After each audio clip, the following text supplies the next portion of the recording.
इंदौर से शिलांग हनीमून मनाने गया एक कपल राजा रघुवंशी और सोनम रघुवंशी, जिनकी तलाश पिछले कई हफ्तों से मध्य प्रदेश और मेघालय की पुलिस कर रही थी। जैसे जैसे इस मामले में खुलासे हो रहे हैं, वैसे वैसे ये लोगों को हैरान कर रहा है। जिस सोनम रघुवंशी को पुलिस तलाश कर रही थी, आखिर में वही सोनम रघुवंशी अपने पति की हत्या की आरोपी निकली। इस मामले में लगातार नए नए खुलासे हो रहे हैं। सोमवार को मेघालय पुलिस ने सोशल मीडिया पर पोस्ट कर जानकारी दी कि राजा की हत्या की आरोपी जो है वो खुद उसकी पत्नी सोनम रघुवंशी ही है। और अब इस मामले में जिन 4 आरोपियों को पुलिस ने गिरफ्तार किया था, उन्होंने भी अपना जुल्म कबूल कर लिया है। लेकिन इस बीच एक लड़की सृष्टि रघुवंशी जो काफ़ी चर्चाओं में बनी हुई है।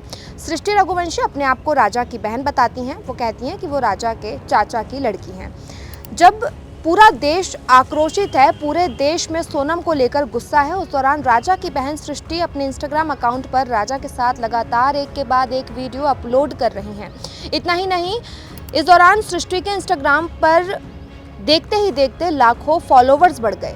उनकी इंस्टाग्राम रील्स पे 10 मिलियन, 16 मिलियन और 20 मिलियन तक व्यूज़ आ रहे हैं। सृष्टि रघुवंशी अब इतनी ज़्यादा वायरल हो गई हैं कि उन्हें प्रमोशन वीडियो भी मिलने लगे हैं। और उन्होंने राजा की लाश के साथ एक प्रमोशन वीडियो बनाया था, जिसको इंस्टाग्राम ने डिलीट कर दिया, या फिर खुद सृष्टि ने ही डिलीट कर दिया, क्योंकि लोगों ने उन्हें काफ़ी ट्रोल किया। लेकिन बताया जा रहा है कि सृष्टि के इन्हीं पोस्ट के जरिए बहुत सारे लोगों को राजा की जानकारी मिली कि शादी के पहले राजा कितना खुश था, क्योंकि शादी के पहले के कई सारे वीडियोस सृष्टि रघुवंशी यानी कि राजा की जो चचेरी बहन है, उन्होंने अपने इंस्टाग्राम पर शेयर किए, जिसमें देखा जा सकता है कि शादी के वक्त और शादी के पहले राजा कितने खुश थे। इससे समझ में आता है कि ये जो शादी हुई ये राजा की मर्जी से ही हुई थी। सृष्टि ने अब तक 20 से 40 या 50 वीडियोस अपने इंस्टाग्राम पर शेयर किए हैं। और आखिर में आज उन्होंने एक वीडियो शेयर किया जिसमें वो रोते हुए बोल रही हैं कि मेरे भाई की मौत हुई है, मैं इंसाफ मांग रही हूँ, लेकिन लोग मुझे ट्रोल कर रहे हैं। लोगों को लग रहा है कि ये पैसे कमाने का जरिया है, जबकि ऐसा कुछ भी नहीं है। मेरे पास जो कुछ भी मेमोरीज थी उनको मैं शेयर कर रही हूँ। इंदौर की सृष्टि सोशल मीडिया इन्फ्लुएंसर हैं और अपने भाई की मौत के बाद वो लगातार इंस्टाग्राम पर तमाम वीडियोस बना रही हैं और उनके वीडियोस को लोग अपने मीडिया चैनल्स में भी इस्तेमाल कर रहे हैं। और सृष्टि के वीडियोस से ही कई सारे खुलासे भी हुए। सृष्टि के एक वीडियो में देखा गया कि राज कुशवाहा, जो कि सोनम रघुवंशी का बॉयफ्रेंड बताया जा रहा है, वो राजा के अंतिम संस्कार में पहुंचा था। इस वीडियो को देखने के बाद लोगों ने राज कुशवाहा को वहां स्पॉट किया और इसके बाद जो है चर्चाएं तेज हुई कि जिस राज ने प्लानिंग की मर्डर की, वो राज राजा रघुवंशी के अंतिम संस्कार में भी शामिल था। अब आपको बताते हैं ये पूरा मामला कहां से कहानी शुरू हुई और कैसे कैसे अपडेट अब सामने आ रहे हैं। दरअसल 11 मई को राजा रघुवंशी और सोनम रघुवंशी की शादी हुई। 20 मई को दोनों कपल हनीमून मनाने के लिए मेघालय निकले। 23 मई को दोनों गुम हो गए, यानी 23 मई के बाद से परिवार से राजा और सोनम का संपर्क टूट गया था। 2 जून को राजा की लाश जो है वो मेघालय के जंगलों में मिली।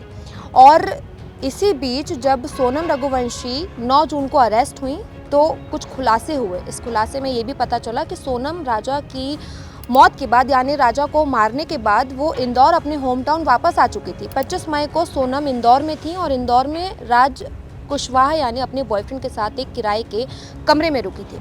ये सारे खुलासे जो हैं ये उन आरोपियों ने किए जो पुलिस की गिरफ्त में इस वक्त हैं। सोनम को 3 दिन की रिमांड पर भेजा गया है और सोनम से भी पूछताछ की जा रही है। हालांकि सोनम ने अब तक कोई भी ऐसा खुलासा नहीं किया है जिससे पुलिस ऑफिशियल स्टेटमेंट दे सके कि सोनम ने किस तरह से अपने पति को मारा था। लेकिन जिन आरोपियों ने स्टेटमेंट्स दिए उनके आधार पर जो बातें पता चली वो ये है कि 3 किलर्स को सोनम ने जो है इंदौर से हायर किया था। सोनम और उसके बॉयफ्रेंड राज कुशवाहा, जो कि महज 20 साल के हैं और सोनम के पिता के कारखाने में वो काम किया करते थे। राज कुशवाहा ने इंदौर से ही बैठे बैठे पूरी प्लानिंग रची। सोनम और राज लगातार इस पूरे मामले में जो है कांटेक्ट में थे। पूरे टाइम उन लोगों की फ़ोन पर बातचीत हो रही थी। 23 मई को जिस वक्त राजा को मारा गया उस वक्त सोनम रघुवंशी ने अपनी सासू माँ से फ़ोन पर बातचीत की थी, जिसका ऑडियो भी काफ़ी वायरल हुआ था। सास और बहू के बीच बात हुई थी कि सोनम ने एकादशी यानी 11 का व्रत रखा है। और इसी बातचीत के बाद जो है राजा रघुवंशी का मर्डर किया गया था। बताया जा रहा है कि जिन आरोपियों ने स्टेटमेंट दी उन्होंने बताया कि जब वो चढ़ाई चढ़ रहे थे, वो इतनी लंबी चढ़ाई थी कि चढ़ते चढ़ते वो बेहद थक गए थे। उन्होंने सोनम को मना कर दिया था कि आज हम मर्डर नहीं करेंगे, लेकिन सोनम ने उन्हें 20 लाख रुपए का लालच दिया था। सोनम ने कहा 20 लाख रुपए दूंगी, मर्डर तो करना पड़ेगा। जिसके बाद उन आरोपियों ने राजा को मारने की पूरी प्लानिंग की और तय किया कि आज राजा को कैसे मारा जाएगा। राजा को मारने के लिए गुवाहाटी से एक हथियार खरीदा गया था, जिसके पैसे खुद राजा की पत्नी सोनम रघुवंशी ने ही दिए थे। जब राजा को वहां मारा गया उस वक्त राजा ने भी हाथापाई की, लेकिन राजा को चोट ज़्यादा लग चुकी थी, इसी वजह से वो टूट गया था और जिस वक्त राजा को खाई से धक्का दिया गया उस वक्त राजा जिंदा था। ये सारी बातें हैरान कर देती हैं, ये सारी बातें दिल को तोड़ देती हैं। शादी के बाद उसने अपने पति के मर्डर की पूरी प्लानिंग रची, क्योंकि उसके पिता को हार्ट अटैक की प्रॉब्लम थी तो वो लव मैरिज नहीं कर सकती थी, इसीलिए उसने ये पूरी प्लानिंग की कि वो किस तरह से अपने पति को मारेगी। पति को मारने के बाद जब वो विधवा हो जाएगी तो अपने बॉयफ्रेंड राज कुशवाहा के साथ वो रह लेगी। उसने राज को दावा किया था कि जैसे ही राजा की मौत हो जाएगी मैं विधवा हो जाऊंगी, तुम मुझसे शादी कर लेना, मेरे घर वाले आराम से मेरी शादी करवा देंगे। यानी एक लड़की इतना कुछ प्लान कर लेती है, एक मर्डर प्लान कर लेती है, लेकिन अपने घर वालों से शादी के लिए नहीं लड़ सकती। इस मामले में अभिनेत्री और बीजेपी सांसद कंगना रनौत ने भी एक पोस्ट किया और उन्होंने कहा कि सोचिए बेवकूफ़ी की हद कितनी हो सकती है। लोगों को, बेवकूफ़ों को जो है हल्के में नहीं लेना चाहिए, क्योंकि बेवकूफ़ लोग कुछ भी कर सकते हैं। एक समझदार इंसान अपने फ़ायदे के लिए किसी को नुकसान पहुंचा सकता है, लेकिन जो बेवकूफ़ लोग होते हैं, मूर्ख लोग होते हैं, उन्हें पता ही नहीं होता कि वो क्या कर रहे हैं।